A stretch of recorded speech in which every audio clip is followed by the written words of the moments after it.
The city didn't roar that night, it held its breath.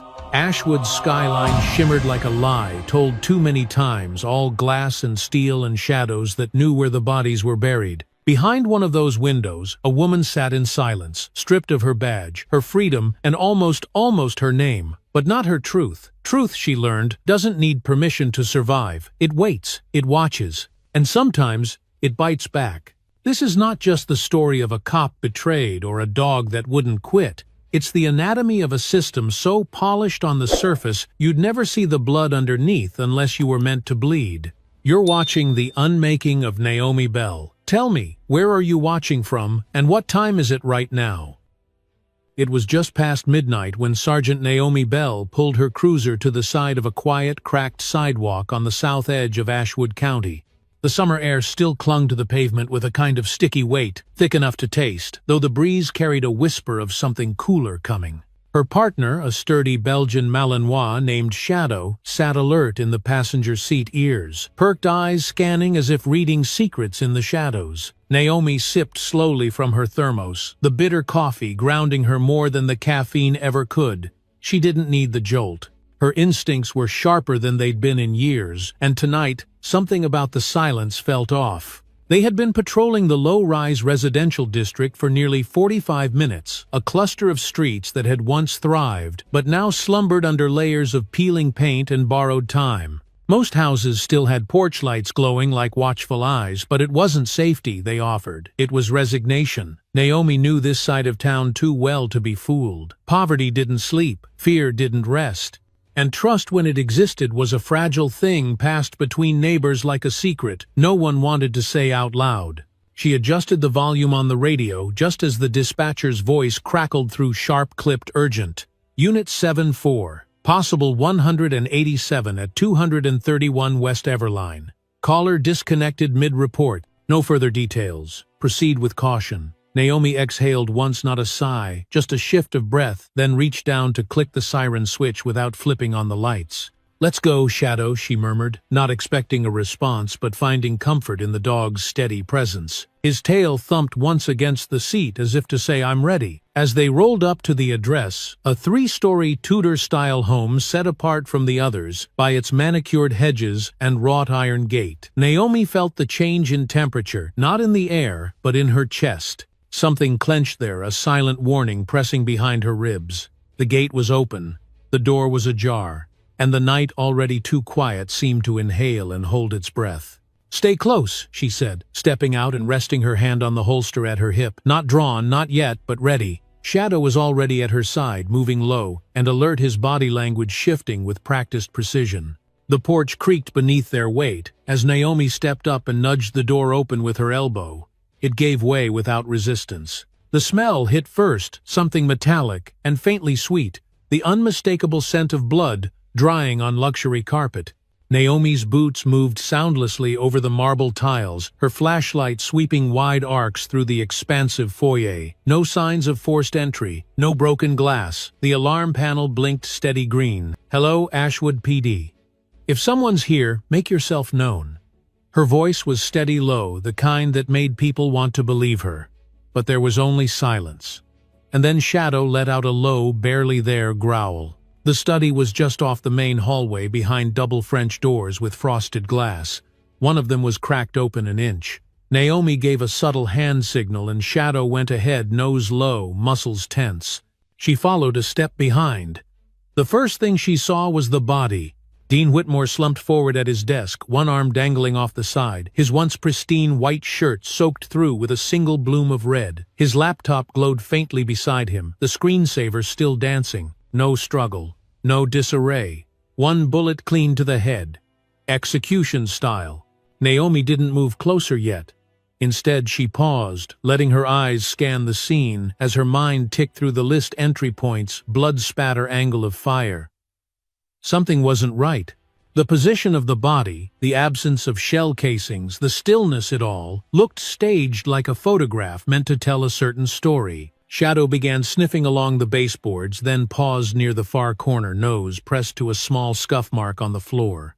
Naomi followed his gaze, kneeling down. There it was, half a footprint, partial but sharp enough to see the edge of a boot heel, not matching Whitmore's Italian loafers. Just as she reached for her phone to start documenting, she heard the click of the front door opening again. She rose in one smooth motion, pivoted hand on her sidearm, but the voice stopped her before the tension could boil over. "Sergeant Bell," said Captain Merle Lawson, stepping into the hallway like a shadow that had always been there. His expression was unreadable, but something in his eyes told her he wasn't surprised by what he saw. "I was about to call this in," Naomi said, careful, respectful, but firm. "You're off this case," he replied without preamble. She blinked. "Sir, you heard me. Step outside. Now." Naomi didn't move. "Respectfully, Captain, I've just begun processing. This isn't a discussion." His tone dropped colder than the air between them. "You've been relieved." "Orders from the top." "The top?" she asked. Why? What conflict could possibly— But he was already turning away, motioning to another officer behind him. "Escort her out." Naomi stood her ground a second longer, her breath slow and deliberate. Shadow stepped closer to her, eyes trained on the captain. "Something's wrong here," she whispered under her breath, too soft for anyone but the dog to hear. And in that moment, she wasn't Sergeant Bell anymore. She wasn't the decorated officer with 2 commendations and a record most rookies dreamed of. She was a woman standing at the edge of something vast and dark, where the truth didn't matter and questions weren't welcome. As she stepped outside with Shadow at her heel, she felt the first knot of dread twist in her gut. Not fear exactly, but a knowing, a shift. The feeling you get when the rules you thought you understood stop applying. She didn't know it yet, but tonight was the last time she'd wear the badge as a free woman. The system she had served faithfully was already turning against her, and only one soul on this earth still knew the truth she hadn't yet seen. The dog beside her, silent, watchful, waiting. Naomi Bell sat at the edge of her bed with the lights off, the only glow coming from the distant orange of the street lamp filtering through half-closed blinds.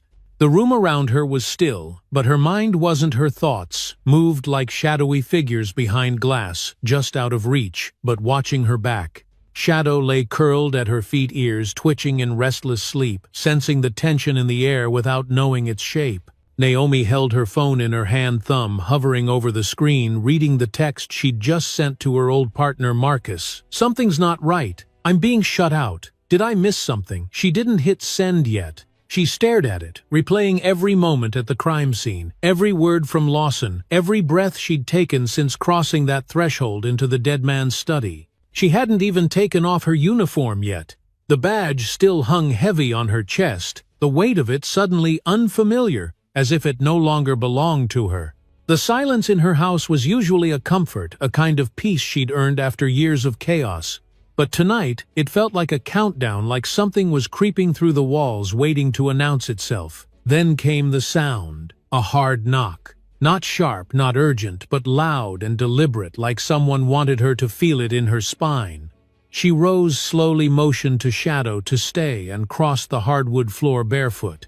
She peered through the peephole, expecting maybe Marcus, maybe someone from the department. What she saw instead was body armor, black uniforms, the faint glint of rifles held too casually. She barely had time to reach for the lock when the door exploded inward, the frame cracking like a bone snapped at the joint. Hands grabbed her before she could even raise her arms. On the floor, "Get down, hands where I can see them." Shouted commands blurred over each other like an echo chamber of violence. She didn't fight, there wasn't time. She was face down in her own living room, her cheek pressed to the cold tile, one knee in her back, another hand wrenching her wrists behind her with mechanical brutality. "Naomi Bell, you're under arrest for the murder of Dean." Whitmore came, the voice familiar, measured, cruelly calm. It was Captain Lawson. He didn't shout. He didn't need to. He knelt beside her like a priest giving last rites. "You always thought you were better than the rest of us," he said quietly, just for her. "Well, now look at you." She turned her head just enough to catch a glimpse of Shadow lunging across the room before someone tackled him mid-air and slammed a heavy baton against his side. The yelp cut through her like glass. "Don't hurt him!" she shouted, but no one listened. One officer slipped a muzzle over the dog's face, another shouted something about aggressive animal, and then Shadow was gone, dragged toward the door as if he were evidence instead of a living thing. In the patrol car, cuffed and seated like a stranger in her own skin, Naomi watched the city blur past through rain-slicked windows, the world she had protected for 2 decades now, looking back at her like it didn't know her name. She tried to slow her breathing, tried to piece together what had just happened, but her thoughts were jagged, and none of it made sense. Dean Whitmore is dead, she thought. I didn't kill him. I don't even know him. And yet here she was already labeled, already processed, already condemned in the eyes of the people she had once called her own. At the station, the evidence was laid out with surgical precision. A detective, she barely knew Reynolds read the list aloud with something close to satisfaction in his voice. "Your service weapon's missing," he said, flipping through the folder like it was routine paperwork. "Ballistics match the bullet in Whitmore's skull, and there's DNA under his fingernails. Yours." Naomi stared at him, lips parted, but no words came. She was watching a movie she hadn't auditioned for, playing a role she hadn't chosen. Then came the worst of it. "We also recovered text messages between you and the victim," Reynolds added, not even looking up. "Seems like there was a personal connection. Some tension, too. Racial stuff." Argument turned deadly. He tossed a printed transcript on the desk as if that made it real. Naomi picked up the pages with shaking hands. The words were there. Her name, his name, but they weren't hers. "These are fake," she said, her voice raw. "I've never even spoken to him." Reynolds shrugged. "Phone records say otherwise. I guess the jury can sort that out." That was when Naomi understood.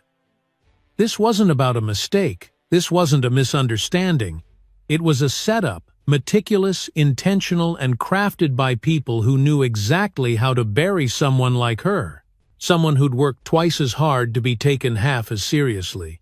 Someone who never bent the rules but never backed down either. Someone who maybe had seen something she wasn't supposed to. As they led her away from the interrogation room, she glanced over her shoulder once, not at Reynolds, not at the officers standing in the hallway, but at the door behind her.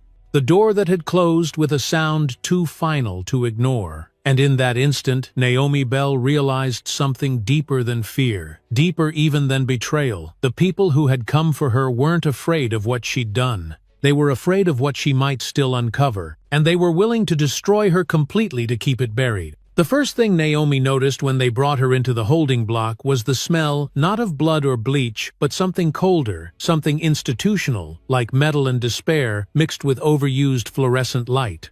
The hallway echoed faintly with the heavy shuffle of boots, and the click of security doors locking behind her, each sound landing like a nail in the slow coffin being built around her name. Her wrists still cuffed behind her back, throbbed from the plastic ties, cinched too tight, and though her posture stayed straight, something deep in her spine had begun to bend, not from fear, but from the sheer weight of the injustice pressing in from all sides. As they walked her past the front desk and into the belly of the facility officers she once mentored, now avoided her eyes like she was a contagion they didn't want to catch. One younger cop rookie, maybe 2 years in, stole a glance as she passed, his mouth tight with something between pity and panic, and Naomi recognized the expression for what it was. "Please don't make me pick a side." But in a place like this, neutrality had already become a kind of betrayal and silence, the most damning indictment of all. Inside the intake room, she was told to stand still, face forward, hands at her sides.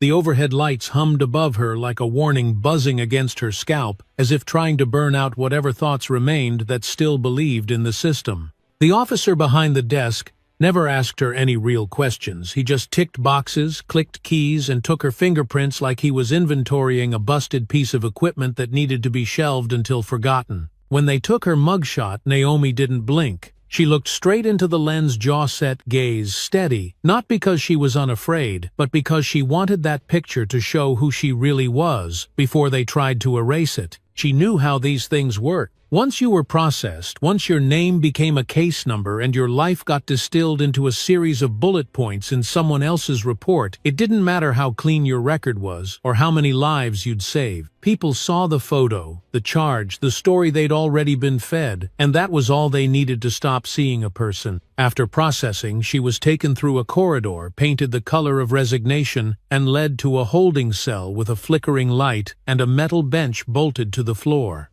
They left her there without a word, just the clatter of keys and the slow, deliberate slam of the barred door behind her. She sat down carefully, folding her hands in her lap, still in her uniform, though by now it felt like a costume left over from a life that might never return. The silence pressed in from every corner, but inside her mind everything was loud. She replayed the moment they slammed her against the wall, the way they manhandled Shadow, like he was a threat and not her partner. That image haunted her more than the cuffs, more than the accusations. She kept seeing his eyes, wild and confused, yelping as they dragged him out the front door like evidence, like trash. "He's a trained K9, she'd said over and over again, as if reason had any place in the storm they'd hurled at her. When the public defender finally arrived, Naomi felt that same bitterness bubble back up, but she swallowed it.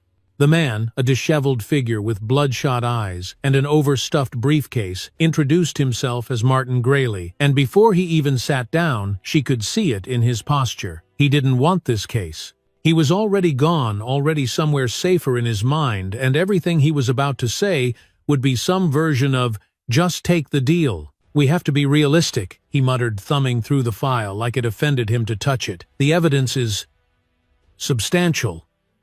You plead guilty now, we might avoid the death penalty." "Maybe." Naomi stared at him for a long moment, then said quietly, "I didn't do this. I've never even met the victim. Those messages, that weapon, it's all fabricated." Grayley shrugged, like she'd just told him the coffee was too strong. "That's not how this is going to play, Detective.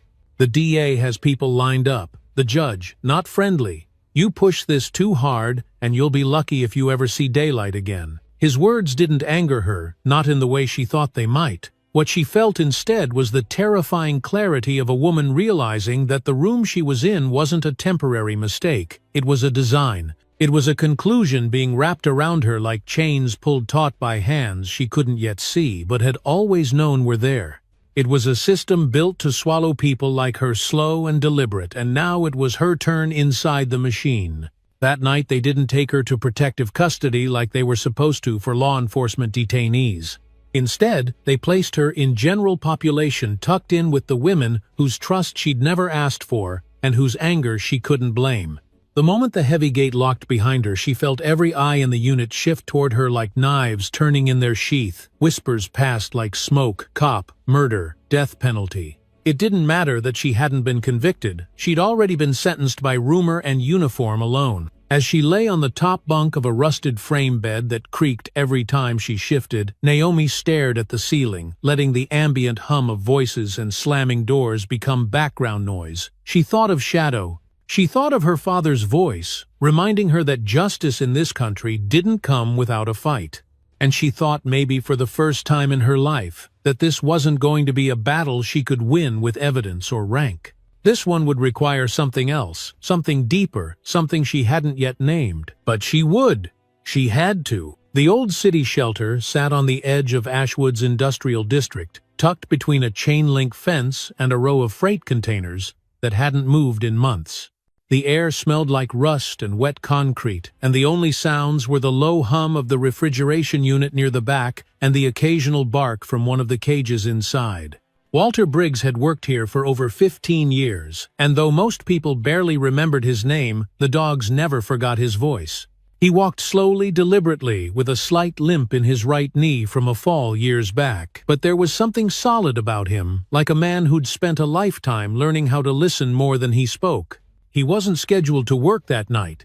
Technically, he was covering for a younger employee who'd called out last minute, and if it hadn't been for that small twist of fate, none of what followed might have happened at all. The dog had arrived 2 hours earlier, muzzled, sedated, and tagged with a red sticker. Walter had never seen used for K9S before, subject to immediate euthanasia, high aggression, officer safety threat. That alone was strange enough. But when Walter leaned in to check the intake paperwork, his eyes caught something even more unsettling. The signature authorizing destruction wasn't from a vet or animal control supervisor, it was from a police captain. He leaned on the counter for a long moment, reading the line again and again, trying to wrap his head around the logic. Shadow, the dog in question, didn't fit the profile, not even close. Walter had been around dangerous animals. He knew the look in their eyes, the way their muscles coiled tight like springs ready to snap. But this dog sat quietly in the corner of his cage, head up, back, straight, eyes following every movement with calm focus, like he was waiting for someone he trusted to come back and explain everything. Walter walked over to the cage, crouched slowly until his knees cracked, and studied the dog through the bars. "You don't look like no killer," he muttered, his voice low and even. Shadow didn't growl, didn't whine, he just looked at him, and in that look Walter felt something shift. Not fear, not submission, but recognition. Like the dog understood exactly where he was and what was happening. That kind of stillness, almost human in its composure, didn't sit right with Walter, and neither did the rushed paperwork, or the fact that the dog still wore what looked like a custom K9 harness. He fished out his key ring and unlocked the cage door, stepping inside without hesitation. Shadow didn't move. Walter knelt again, hands slow and deliberate, and unclipped the muzzle first. The dog didn't snap. Instead, he exhaled through his nose and rested his head lightly on Walter's hand, like a soldier acknowledging a new commanding officer. The vest was heavier than it looked. Walter turned it over, fingers running along the seams until he found a small side compartment near the inside lining. It clicked open with a soft snap, revealing a thin, black USB drive no bigger than a stick of gum. Walter blinked. "Well, now," he whispered, "what the hell are you carrying, boy?" The shelter was quiet, but his pulse began to climb. Whatever was on that drive, someone didn't want it found. He stood slowly, tucked the drive into his shirt pocket, and looked down at Shadow. The dog stared back, unblinking, as if waiting for Walter to decide what kind of man he was. And Walter, God help him, didn't know the answer yet. All he knew was this: they were going to kill this animal for no good reason, and something about that felt like the first crack in a dam he hadn't realized was even holding. An hour later, Walter sat in the staff office with the computer booted up and the USB drive plugged into the tower. The screen flashed a prompt: encrypted, password required. He cursed under his breath, leaned back in his chair, and stared at the screen like it might offer up a clue. He tried the obvious Shadow Naomi Ashwood PD. Nothing. The system denied every attempt with a cold mechanical ping. By then the building had gone silent. The lights buzzed overhead. Outside, the night had thickened into that peculiar stillness only the early morning hours can hold, when even the wind seems to hush, waiting to see what comes next. Walter looked through the office window toward the kennel. Shadow was still sitting there, eyes locked on the door like he'd already mapped out an escape route. Walter stood. He walked slowly, carefully, toward the refrigerator in the back where the euthanasia agents were kept, each vial marked with a red biohazard label. He opened the cooler, stared at the tray inside, and then closed the door with a quiet finality. "Not tonight," he muttered.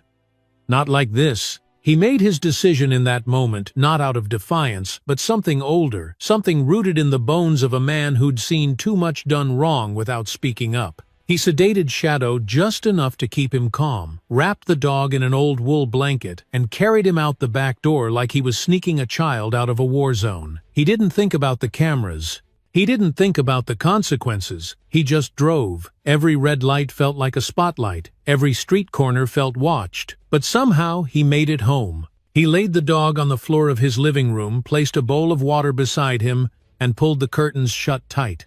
Walter Briggs wasn't a hero. He didn't think of himself that way. But that night, with the city asleep and a dog curled at his feet carrying secrets no one else wanted, he decided that maybe just this once being decent was enough. Maybe it was the only thing left that still mattered. The sun hadn't fully risen yet when Walter sat alone in his small kitchen, the kind of kitchen that still had linoleum floors and a calendar from 3 years ago pinned above the phone. The coffee in his mug had long gone cold, but he wasn't drinking it for the warmth anymore. It gave his hands something to hold, something to do besides tremble. Shadow lay a few feet away on an old army blanket tail, still breathing even, but those sharp amber eyes never stopped tracking Walter's every move. The room was quiet save for the tick of the wall clock and the occasional groan of tired plumbing in the walls, but beneath that quiet Walter could feel the weight of the decision he'd made pressing down harder with each passing minute. He hadn't slept. Every time he closed his eyes, he saw the red sticker on that intake form the cold indifference in the officer's handwriting, the way Shadow had been handled like something disposable. That wasn't protocol, it wasn't even close.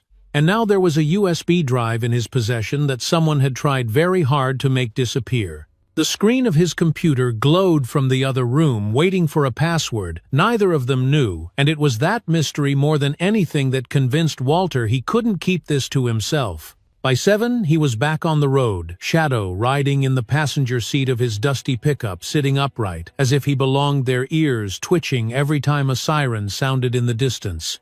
Walter had pulled a baseball cap low over his eyes and thrown a faded mechanic's jacket over his shoulders, trying not to look like a man smuggling classified evidence with a police dog in tow. He didn't have a plan, not exactly, but he had a name, and that was more than nothing.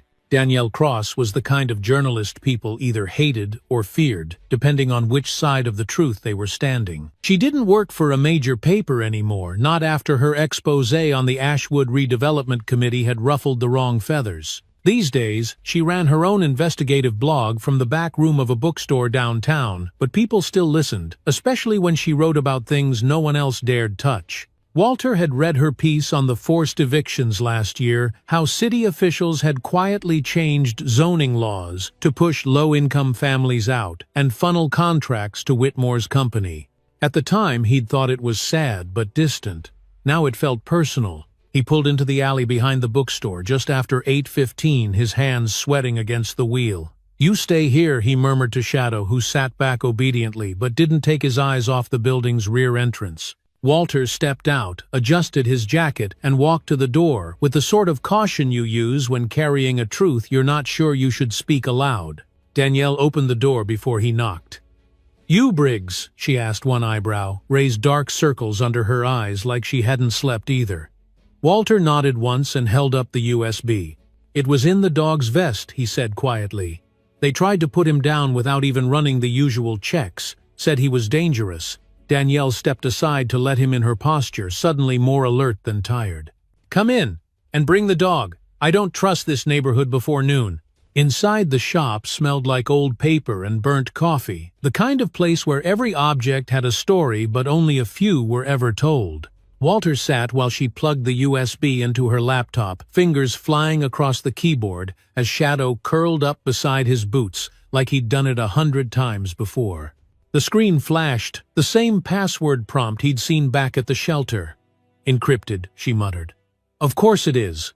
"What do you think's on it?" Walter asked, but he wasn't sure he wanted the answer. Danielle didn't look up. If they were willing to fake a kill order on a K9 to hide it, something big. Maybe city contracts, zoning maps, payout trails.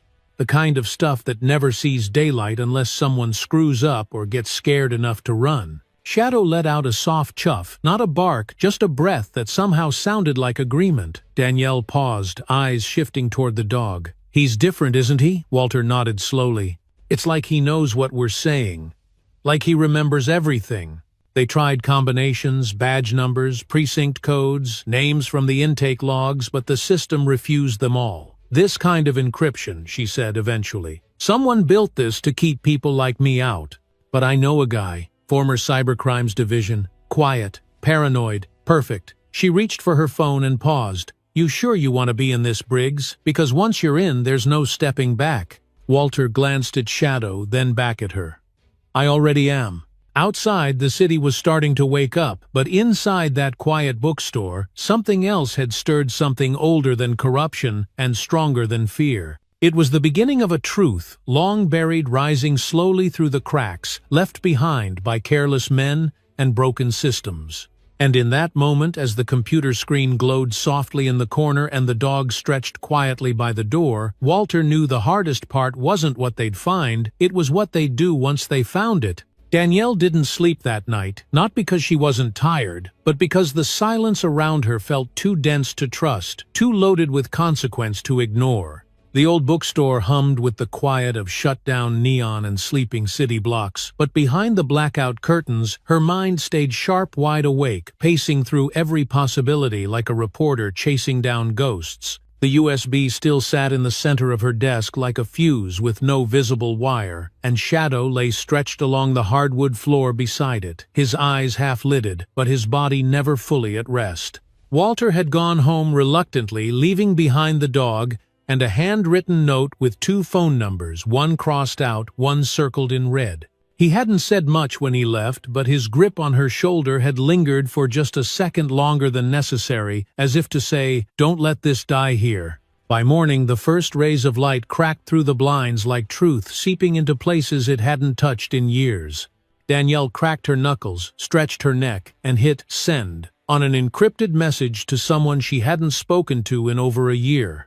Elijah Carr had once been a top-tier attorney before disbarment, found him the same year he exposed a citywide fraud scheme involving school zoning lines and illegal foreclosures. Now he was off-grid, running legal aid clinics from borrowed office space and drinking too much coffee from vending machines that never returned exact change. But he still had instincts, and he still had access, at least enough to matter. 3 hours later, Elijah walked through the back entrance of the bookstore trench coat, damp from the drizzle outside eyes, scanning the room like he expected a setup. "Jesus," he muttered when he saw Shadow, then raised an eyebrow at Danielle.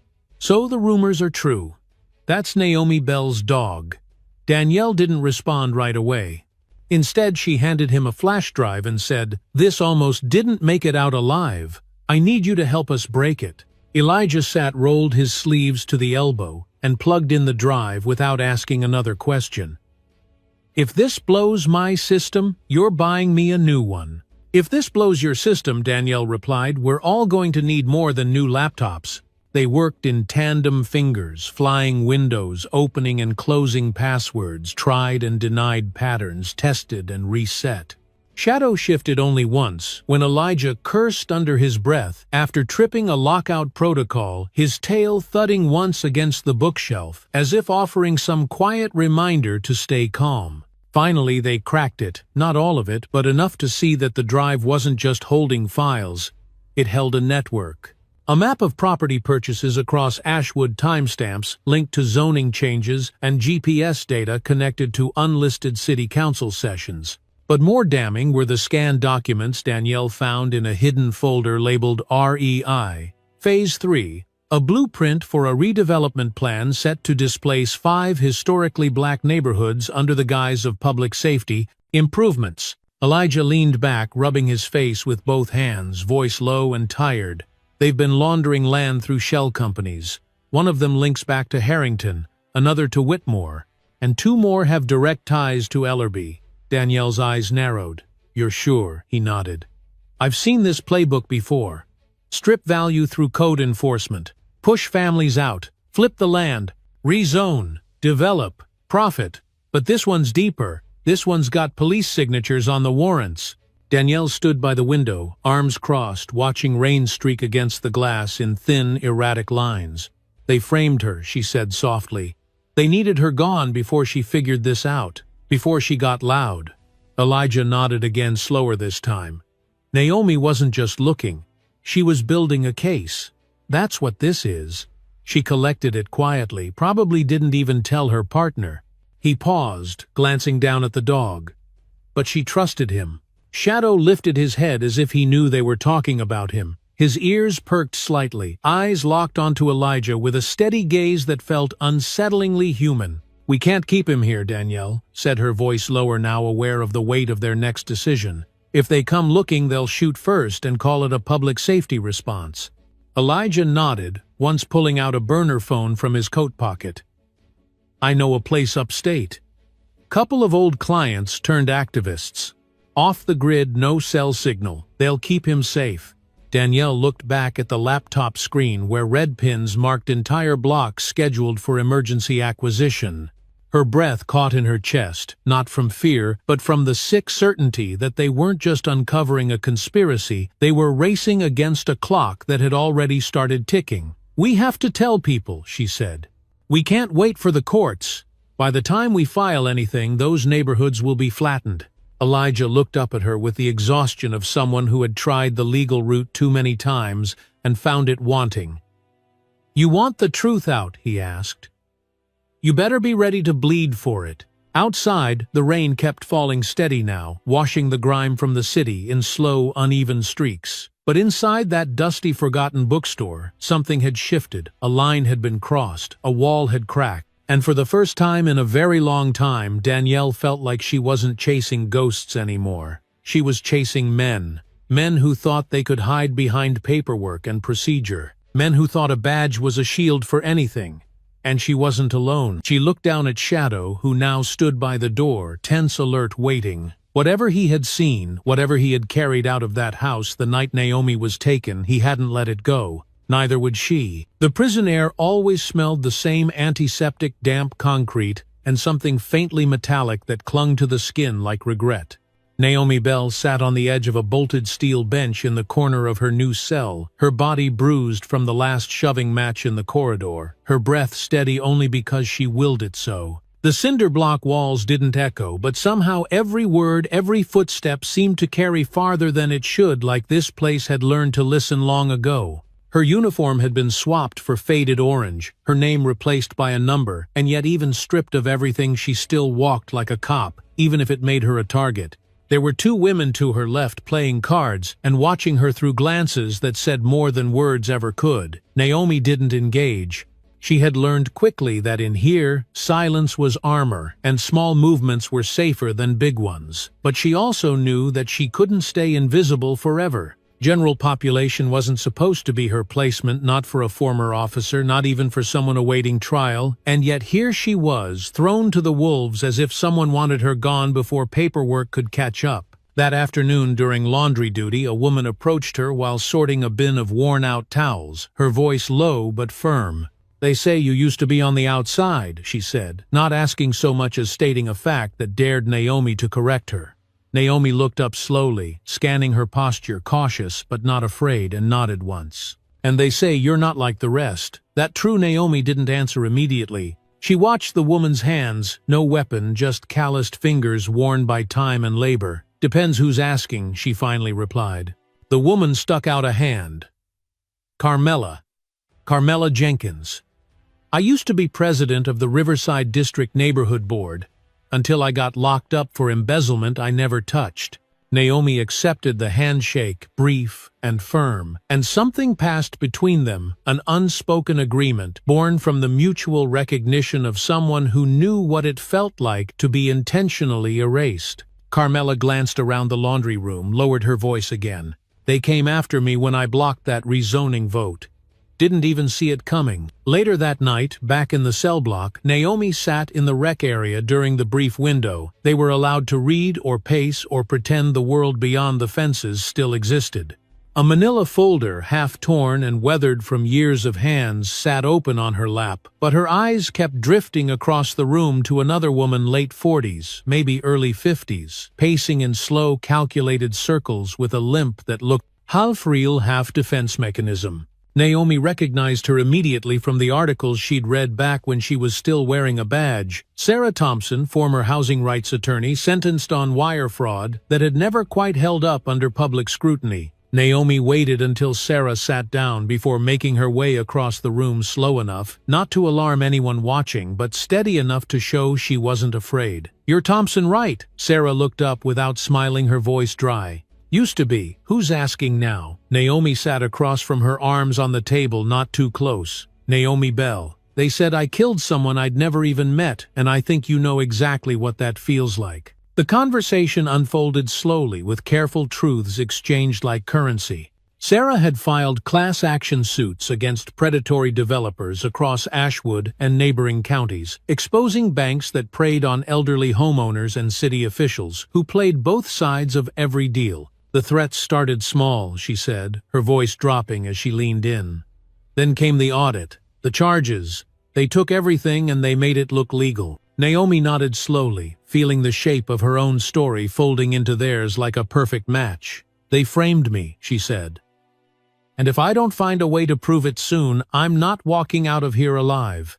Carmela joined them quietly, pulling a chair from another table without asking. "You're not the only one you know. They've been doing this for years. To anyone who slows them down." The three of them sat in silence for a moment, the low hum of voices and shuffling feet blending with the distant clank of a gate being opened down the hall. There was no formal alliance spoken, but something shifted that night. Naomi wasn't alone anymore.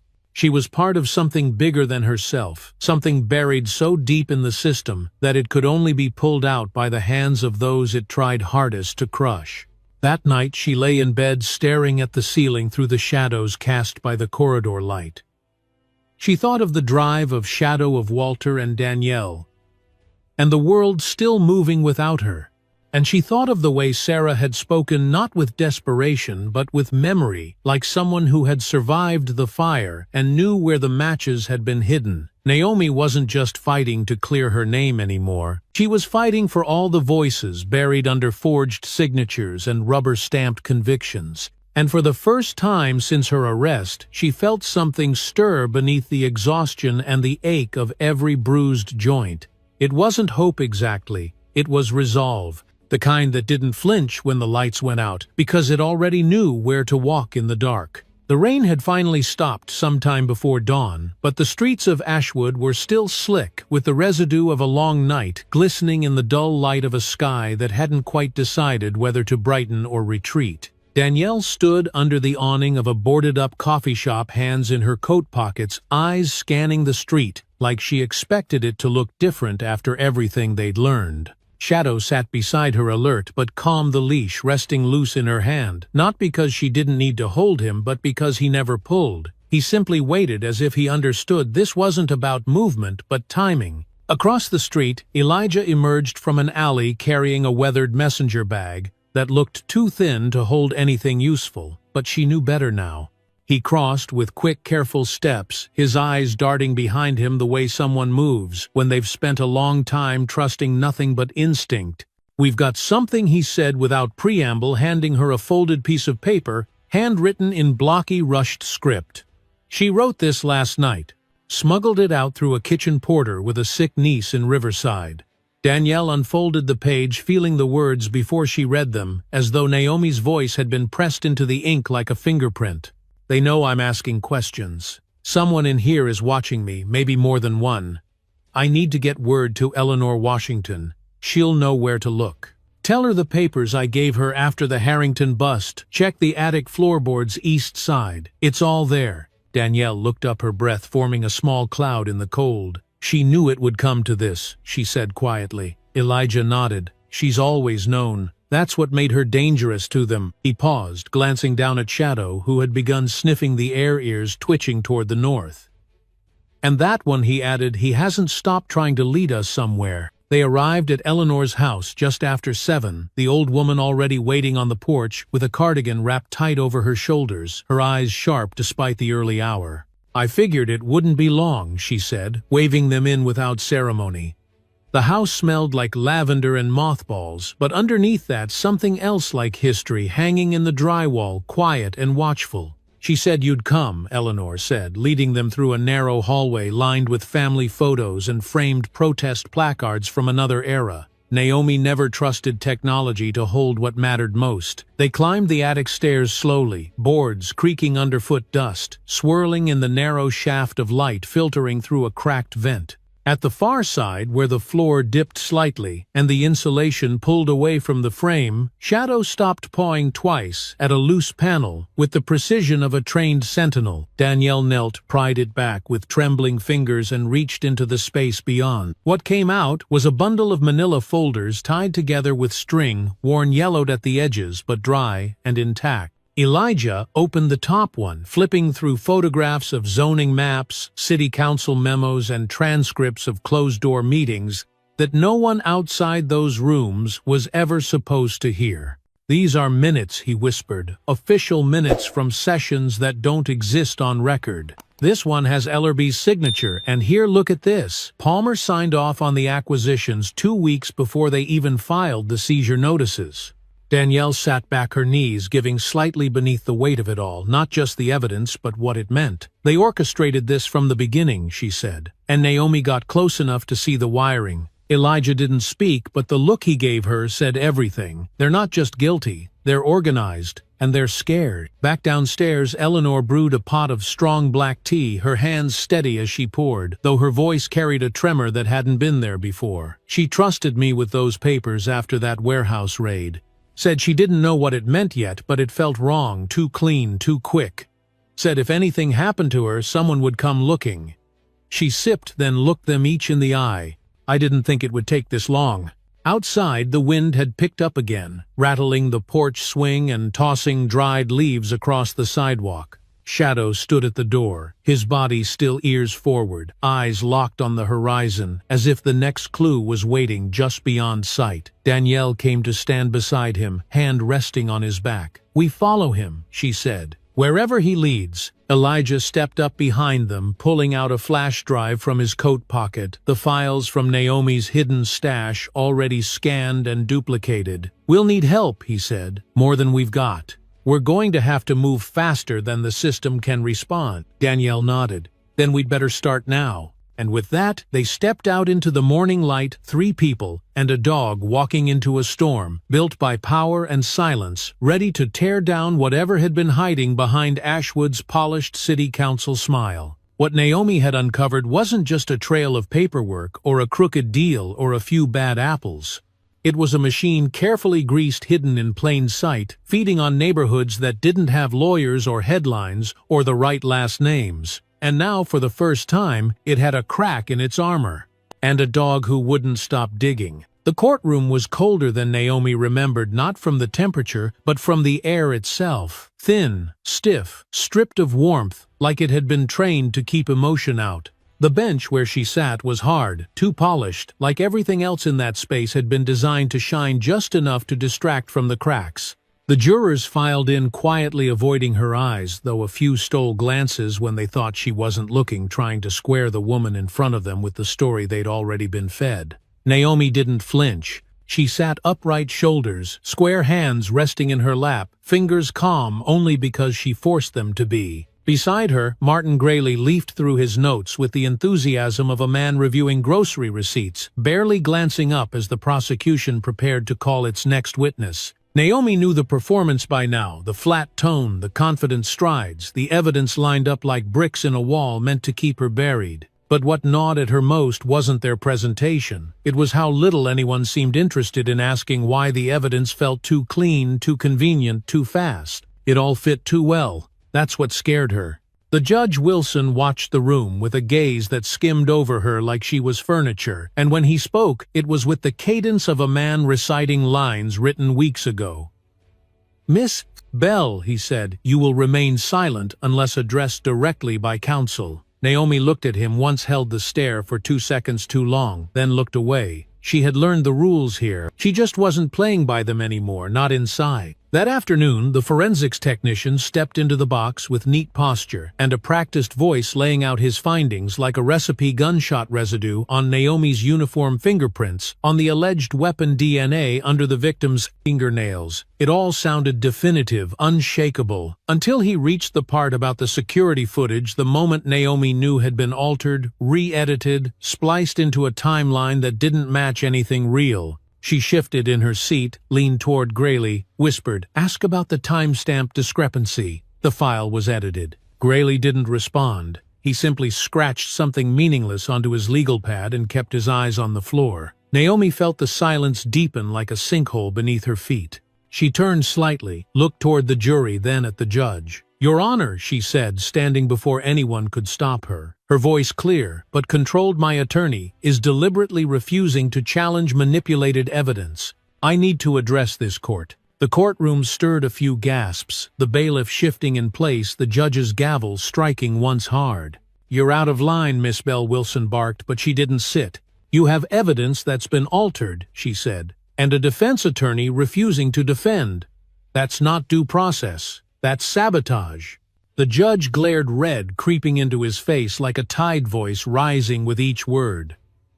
"One more outburst, and you will be held in contempt and removed from these proceedings."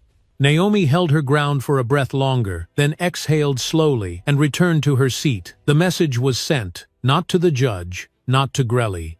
but to the jury. She saw the cracks in their stillness, the furrowed brows, the exchanged looks, the questions they weren't supposed to ask beginning to rise. Later that night, back in her cell, Naomi leaned against the concrete wall, knees drawn up, listening to the distant echo of guards shouting down the tier. Across the walkway, Carmela Jenkins sat cross-legged on her bunk, a tattered composition notebook resting on her lap. "You shook them today," she said quietly. Naomi didn't respond right away. Her jaw ached from holding in what she really wanted to scream. "It's not enough," she said finally. "They'll find a way to explain it all away." Maybe, Carmela replied, tapping her pen against the notebook. But maybe not. Sometimes all it takes is one person to act like the truth still matters. She paused, glanced over. "You ever think about what they're so afraid of? I mean, you didn't just stumble on bad paperwork. You hit something deeper." Naomi nodded slowly, voice low. "I think they're afraid. I'll connect it. That someone like me, who isn't supposed to have reach, might actually pull the thread too far." The next morning, while being transferred to a holding room before court, Naomi caught a flash of something through the narrow sliver of glass in the hallway, a familiar shape low to the ground, moving with quiet intent. Shadow. He stood just outside the fence line, posture alert, staring straight through the slats like he could feel her heartbeat from across the concrete. Naomi froze, hand tightening on the edge of the bench, a flicker of heat rising in her chest, where there had been only cold for days. The guard noticed her pause. "Something wrong?" he asked, bored. Naomi shook her head. "No," she said. "Nothing wrong. Just remembering something." But inside, a shift began. Something steady, something ancient, like loyalty, like timing. Because if Shadow was that close, it meant the others weren't far behind. It meant someone out there still believed she was worth saving. And for the first time since the trial began, Naomi didn't feel like she was fighting alone anymore. She felt like someone was moving toward her quietly, methodically, like a storm gathering in silence. And all she had to do now was hold the line until it arrived. The sky over Ashwood that morning was a dull, unsettled gray, the kind that hovered like a lid over the city, sealing in tension, muting the sounds of traffic and life beneath it. Danielle stood at the top of the courthouse steps, her heart drumming a steady rhythm against her ribs, as she scanned the growing crowd along the street. Activists with handmade signs, reporters clutching microphones, curious onlookers drawn in by the scent of controversy. Some had come for justice, some for spectacle, and some, she suspected, had come just to see if Naomi Bell would break. But Naomi wasn't breaking. Not yet. Not today. Inside the courtroom buzzed with a nervous energy that seemed to pulse through the marble floors and echo off the high ceilings. Cameras weren't allowed past the metal detectors, but that didn't stop the press from recording every shift in expression, every footstep, every sideways glance. Naomi sat beside Grayley, who was now more of a seat filler than a defense attorney. Her posture composed her face unreadable, though the tension in her shoulders betrayed the toll of holding it all in. The prosecution began their closing argument with the kind of confidence only a rigged hand could bring. "The evidence," the DA said, "is overwhelming. The motive personal, the opportunity clear, and the means her own weapon." He paced slowly, deliberately, pausing just enough to let his words sink in. Naomi Bell was a decorated officer, yes, but even decorated officers are not above the law. Danielle watched from the gallery, fists, clenched nails biting into her palm. She wanted to scream, to stand up and wave the files they'd uncovered, but timing was everything, and their moment hadn't arrived yet. Back outside, Shadow moved along the courthouse perimeter with a precision that seemed almost impossible for any ordinary dog. He stayed low to the ground, nose, twitching ears, flicking at the faintest rustle of movement. From the rooftop across the street, Elijah watched through binoculars, murmuring into his radio. "He's circling again. South side, he's looking for something." Beside him, Marcus Rivera, former detective and current rogue operator, adjusted the signal booster connected to his laptop. "We're picking up interference," he muttered. "Someone's jamming cell traffic within 2 blocks of the building. They're trying to block any digital evidence from getting in or out." Inside the courthouse basement, where few ever walked without a badge or a directive, a small access panel had been pried open. From the narrow shaft beyond it, two boots emerged, followed by a gloved hand holding a flash drive wrapped in foil. Michael Chen, once a civil rights attorney, and now the closest thing the team had to a tech operative, slipped silently into the utility corridor and moved toward the maintenance terminal. Every step echoed slightly in the tight space, but the walls were thick, and the chaos upstairs had pulled security thin. Meanwhile, Naomi was handed a folded slip of paper beneath the table, passed from a sympathetic guard whose brother had lost his house to an eminent domain order 3 months ago. She read the words, once eyes flicking only briefly, before she tucked it into the seam of her sleeve. Today, before deliberation, the air clears. Keep your ground. She didn't know who had written it, but she knew what it meant. Something was coming. Something bigger than all of them.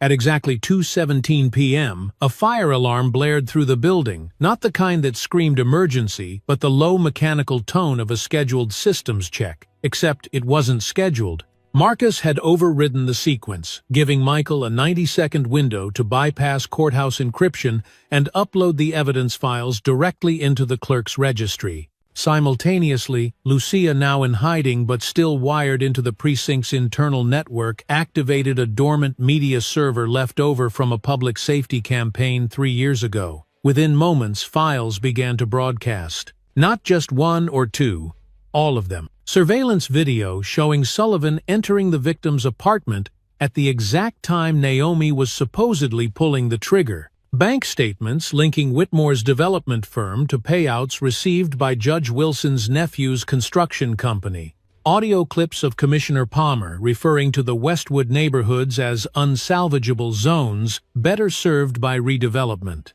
The courtroom screens, which had been dark for most of the trial, flickered to life with static, then clarity. At first, the judge barked for the bailiff to shut it off, but it was too late. The room had turned. Jurors leaned forward, eyes wide. A few of them exchanged looks that hadn't been seen in weeks, doubt, curiosity, maybe even belief. Naomi didn't move. She just watched, waited. Because for the first time since this nightmare began, she wasn't the only one holding the truth. Outside, the crowd erupted, people watching on live streams, now fed through hundreds of phones connected via VPNs relayed through back channels. Lucia had opened minutes earlier. The barricades began to tremble with the weight of something more than protest. It was momentum, and inside, the prosecution froze. For the first time, they had nothing to say. The judge stood visibly rattled, motioning for recess, but the room didn't move. Danielle stood in the back, whispering into her mic. "Hold them in place. Let the facts breathe." Elijah's voice crackled back. "The gala's tonight. Palmer and Sullivan will both be there. We finish this by midnight." And in that moment, Naomi finally let herself breathe, just once, deep and quiet, like someone who had been holding her breath for weeks. Because this wasn't the end. Not yet. But it was the shift. The crack in the armor. And cracks, as she'd learned, always let the light in. The night of the gala arrived with an eerie stillness that settled over Ashwood like fog before a fire. Quiet, too quiet, as though the city itself knew something was about to crack open. The event was held at the Westwood Civic Center, a gleaming glass and steel monument to civic pride, wrapped in banners that read, "Ashwood Tomorrow Honoring Visionaries in Urban Renewal." Inside, champagne glasses clinked softly, violins played polite music that no one really listened to, and the city's most powerful faces moved in polished patterns across polished floors. Commissioner Palmer stood at the center like a man crowned in confidence, shaking hands with donors and developers, his smile rehearsed but convincing. Elijah adjusted his collar in the service hallway, nerves buzzing like static beneath his skin. Dressed as a catering staffer, he moved with purpose, but kept his eyes lowered, just another body with a tray and a timed path. Danielle, already inside with a press badge forged, just good enough to pass a glance, stood near the back camera, slung low, microphone off, but her recorder was running. "You've got 6 minutes before the next security sweep," she whispered into the mic clipped beneath her sleeve. "Marcus, you ready?" From a utility van parked across the street, Marcus Rivera's voice came through in her earpiece, calm and clipped. "Feeds live. Patching surveillance now. Give me 90 seconds and I'll override their internal PA system." In the front seat, Shadow sat perfectly still, eyes locked on the front entrance like he was waiting for someone to say go. Back in the prison holding room, Naomi sat across from Vanessa Douglas, the former civil rights attorney turned accidental bodyguard, both women surrounded by silence that didn't feel safe. The guards had been acting nervous all afternoon, extra eyes, tighter restrictions as if they felt the walls getting thinner. "They're going to try something," Vanessa said, not looking up from the letter she was writing. "The more public this gets, the more desperate they'll become." Naomi nodded slowly, watching the corner where the surveillance camera blinked a little too deliberately. "They'll use chaos," she said. "They always do. Distraction is the oldest play in the book." She leaned back against the wall, eyes heavy but her spine still straight, even in exhaustion. "But the thing about chaos," she added, "is it works both ways." At 8:03 p.m., the Civic Center's lights dimmed just long enough to trigger unease, then flared back on in unison. For a moment, no one moved. Then the PA system crackled awkwardly, as if tuning to a frequency it was never meant to find. Citizens of Ashwood Marcus's voice rang out steady professional with just enough edge to be heard over the murmurs.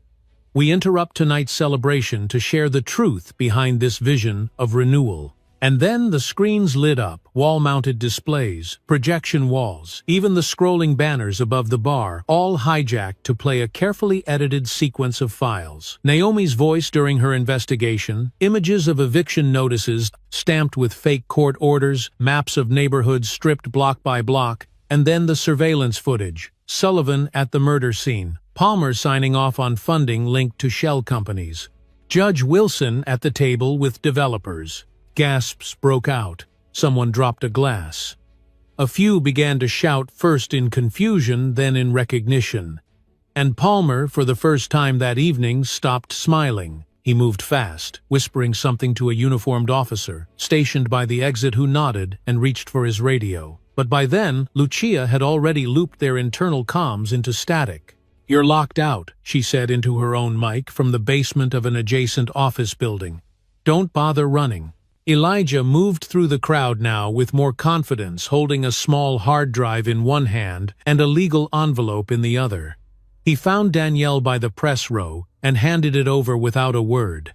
She nodded, then stepped forward, microphone raised, camera now blinking red. "Commissioner Palmer," she said, "would you like to comment on the evidence just presented or on the whistleblowers who disappeared in the months leading up to this?" Palmer didn't answer, but Sullivan did badly. He shoved through the crowd, knocking over a wine station, yelling for security. But by now, security wasn't listening. They were watching. One of them even lowered his badge and stepped aside as Shadow padded through the open door, leashless, deliberate, heading straight for the center of the room. The moment didn't need words. It already said everything. Back in prison, the riot alarms blared, but they weren't real. Lucia had tripped the fire suppression protocol, forcing emergency evacuation, just as a small team of federal marshals arrived at the front gates with sealed orders. Naomi and Vanessa were escorted quickly, quietly, without resistance. And for the first time since the arrest, Naomi stepped outside under open sky without handcuffs. A car was waiting, Elijah at the wheel, Danielle beside him, and Shadow curled in the back seat like he had known all along it would come to this. Naomi slid in, shut the door, and didn't speak for several blocks. Then finally, "Did it work?" Danielle turned, eyes, tired but shining. "It didn't just work," she said. "It cracked the city open." Naomi looked out the window, watching as the courthouse came into view, flooded now with lights and cameras, and people holding signs that no longer begged for justice, they demanded it. And in that moment she allowed herself to believe, not in the system, not yet, but in something older and quieter that, truth once freed, knows how to walk on its own. That all she had to do now was follow it. The day Naomi Bell finally walked out of the federal courthouse as a free woman, the wind was sharper than it had been all week, slicing through Ashwood's early morning haze like a clean truth cutting through months of rot. She stood at the base of the steps for a long moment, her shoes planted firmly on the same stone where she'd once been paraded in under shackles, and looked up at the sky without speaking. Shadow stood beside her, not leashed, not nudged, just there, his body still, eyes lifted with hers like he too understood that something had shifted in the weight of the world. The crowd outside wasn't shouting anymore. No chants, no anger, Just a thick, respectful quiet, broken only by the rustling of signs and the soft click of cameras. They weren't here for spectacle. They were here because something about this ending felt rare, because it didn't just expose corruption, it survived it. And in that survival, it had cracked open something larger than a case file. It had touched a place deeper than politics. Naomi walked forward slowly, each step more a reclaiming than a movement, her eyes skimming familiar faces in the crowd. Carmela was there, arms crossed, nodding with that steady, proud weight of someone who'd known all along this day would come. Sarah stood just behind her eyes, glinting like glass in the light, lips pressed tight, but smiling all the same. Even Judge Wilson, now disrobed, now disgraced, watched from the far sidewalk, sunglasses covering most of his face, but not his shame. Vanessa waited by the black sedan, one hand on the open door, the other resting casually on her hip. "You took your time," she said with a half smile, her voice low, steady, tired in the way. Only justice can make a person tired. Naomi chuckled softly and stepped in without a word, letting the door close behind her like the end of a chapter. The ride to the city border was quiet. Not because there was nothing to say, but because some truths settle deeper when left unspoken. Shadow rested his head on Naomi's knee, her hand moving gently through the fur behind his ears, like muscle memory, like prayer. Outside the window, Ashwood rolled by a city still shaking off the dust of lies, still figuring out how to breathe after holding its breath for too long. "What will you do now?" Vanessa finally asked, not looking over. Naomi didn't answer immediately. She watched a mother lift a child onto her hip, point toward a mural being painted where the courthouse wall had once held nothing but shadows. "We rebuild," she said finally. "Not the city, not the system, the people. One story at a time." Weeks later, Naomi stood behind a folding table in a church basement that smelled like coffee and old hymnals, talking to a crowd of community members who'd come not to protest but to learn. She spoke not of her ordeal but of process, how to read zoning maps, how to challenge illegal seizures, how to file Freedom of Information requests. Behind her was a screen that read Justice Preservation Project, and beside her was a file box full of blank affidavits, waiting to be filled not by victims but by witnesses who'd finally decided not to look away. Every now and then someone would approach after the session, eyes lowered, voice soft. "I remember what they did to my cousin. They tried to take our shop. I didn't think anyone would believe me." Naomi never said much in return, just nodded, took their name and slid a sheet of paper across the table. "Let's start here," she'd say, not with bravado, but with the quiet clarity of someone who had once been buried and clawed her way back, with nothing but truth and time. Shadow still came with her everywhere. Churches, community centers, even the State House once, where a legislator's aide had tried to block him from entering. "He's not a pet," Naomi had said plainly. "He's evidence. Living, breathing evidence." The aide hadn't argued after that. At night, in the small upstairs apartment where she now lived, modest, sunlit, cluttered with manila folders and second-hand furniture, Naomi sometimes sat by the window with Shadow curled at her feet, watching headlights pass along the boulevard. Below, she didn't think about revenge or what might have happened if they'd failed. She thought about the voices still trapped behind bars, because someone said their stories didn't fit the narrative. She thought about the next case, the next lie, the next name they'd try to erase. And she thought about something Eleanor Washington had once whispered in that attic, while the dust still clung to their lungs. "They don't fear noise, they fear memory." Naomi Bell remembered everything. And now so did Ashwood. What this story teaches us is that justice isn't just about laws, it's about courage, memory, and refusing to stay silent when silence is safer. Naomi Bell's journey reminds us that systems built to protect can also be used to destroy, especially when those in power believe no one is watching. But even in the darkest places, truth has a way of finding its way out through evidence, through people who care, and sometimes through a dog who simply refuses to give up. If you're watching this and thinking about a moment where you felt powerless, where something didn't sit right but you didn't know how to fight it, remember Naomi. She didn't start with a plan. She started with instinct, with community, and with one small act of defiance that turned into something bigger than she could have imagined. Maybe you're not a lawyer, maybe you're not a cop, but you are a witness, a neighbor, a voice that matters. And in a world full of noise, choosing to pay attention to believe someone before it's too late, that's where real change begins. If this story moved you, if it made you think twice about how truth works and how fragile justice can be, please like this video, share it with someone who still believes we all deserve a fair fight, and subscribe for more powerful stories that bring light to the places too many still try to keep in the dark. Because sometimes, the difference between silence and justice is one person who chooses to care. Let that be you.